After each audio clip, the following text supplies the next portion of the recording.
La loi des cosinus. La loi des cosinus nous permet de trouver soit une mesure de côté ou une mesure d'angle dans un triangle qui est rectangle ou non. On l'utilise surtout dans les triangles qui ne sont pas rectangles. Donc, vous pouvez l'utiliser. Vous devez avoir comme information au minimum la mesure des trois côtés. Donc, si vous connaissez la mesure des trois côtés, vous allez pouvoir aller chercher la mesure d'un angle ou encore la mesure d'un angle comprise entre deux côtés. Donc, ce qui veut dire que si vous connaissez la mesure de l'angle C, vous êtes obligé de connaître les deux côtés qui touchent à votre angle C. Dans notre cas ici, ce serait de connaître la mesure du petit b et du petit a. Vous devez, en plus, pour utiliser votre formule, respecter qu'en face de l'angle A, on a le côté petit a, en face de l'angle B, le côté petit b, en face de l'angle C, le côté petit c. Donc, il y a un lien entre l'angle et le côté. Donc, si je cherche le côté petit c, dans ma formule, je vais commencer par C2 égale. Après ça, je n'utilise plus ma lettre C. A2 plus B2, qui le début ressemble à la relation de Pythagore, mais le triangle n'est pas rectangle. Donc, on doit continuer. Moins 2 fois le A fois le B fois le cosinus de l'angle C. Donc, je vous disais qu'il y avait un lien entre l'angle et côté. Fait que si je cherche le côté C, mais ça va être le cosinus de l'angle C. Donc, c'est la seule formule que j'utilise. J'aurais pu vous donner une formule pour trouver le côté petit a, le côté petit b. Ça serait le même principe. Donc, si je voulais le côté petit b, il faut que je connaisse l'angle B. Fait que je ferai le même principe. B2, j'oublie le B, égale A2 plus C2, moins 2 fois A fois C, fois le cosinus de l'angle B. Parce qu'il y a un lien entre l'angle et le côté qu'on cherche. Et on peut faire la même chose si on voulait trouver le côté petit a. Moi, j'utilise seulement la formule C2 égale A2 plus B2 moins 2 fois A fois B fois cosinus C. Et je vais écrire la lettre C vis-à-vis l'angle que je connais. C'est plus simple. Donc, si je cherche le côté petit a, je dois connaître l'angle A. A2 égale, je l'oublie, B2 plus C2, moins 2 fois A, moins 2 fois B fois C, fois le cosinus de l'angle A. Même chose, j'ai un lien entre le côté recherché et l'angle que je connais. Si on veut avoir la mesure de l'angle,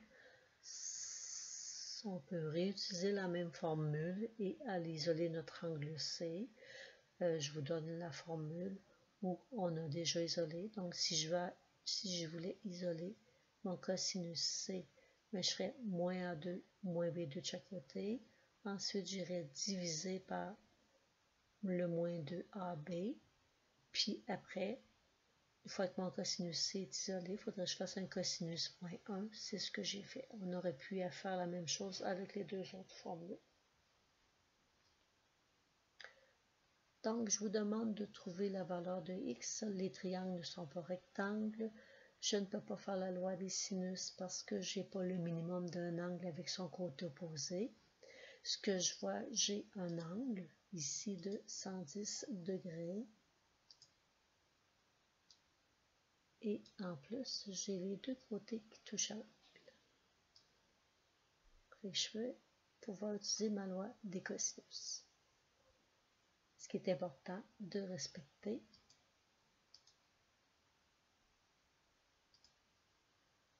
c'est dire l'angle que je connais, je l'appelle C.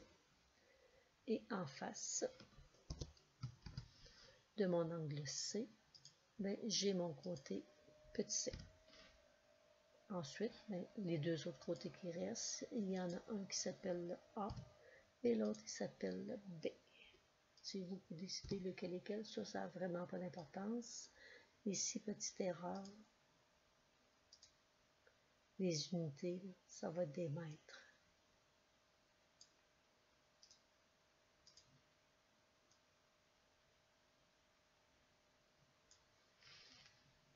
Donc, j'utilise ma formule pour trouver une mesure de côté. C2 égale A2 plus B2 moins 2A fois B cosinus C.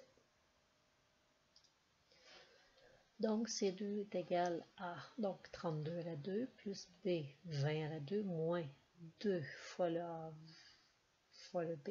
Donc, 20 fois 32 ou 32 fois 20 fois le cosinus 110. On calcule ça en une seule étape.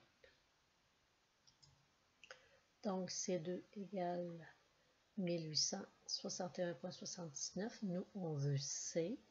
Donc, il y reste à faire la racine carrée de 1861,79. Donc, la racine carrée de 1861,79 égale 43,15 mètres. Donc, en exemple B,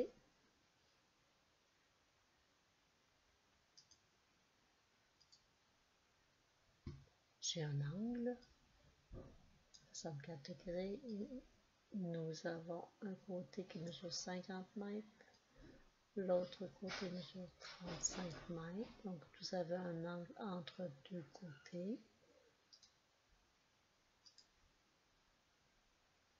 Fait qu'on va aller placer la lettre C vis-à-vis l'angle de 64.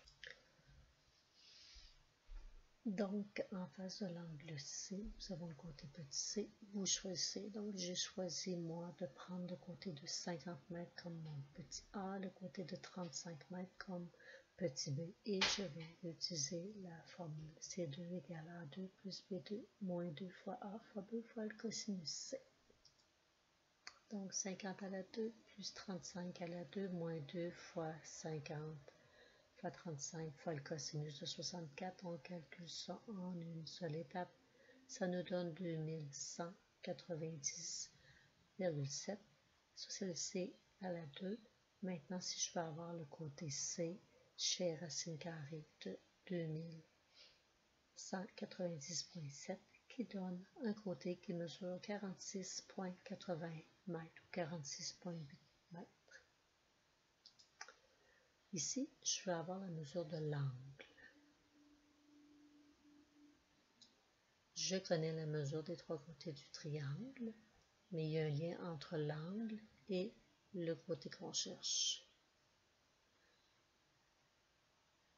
Bon, je vais utiliser les lettres qu'on est habitué à A, B, C dans la formule pour trouver le côté dans un triangle.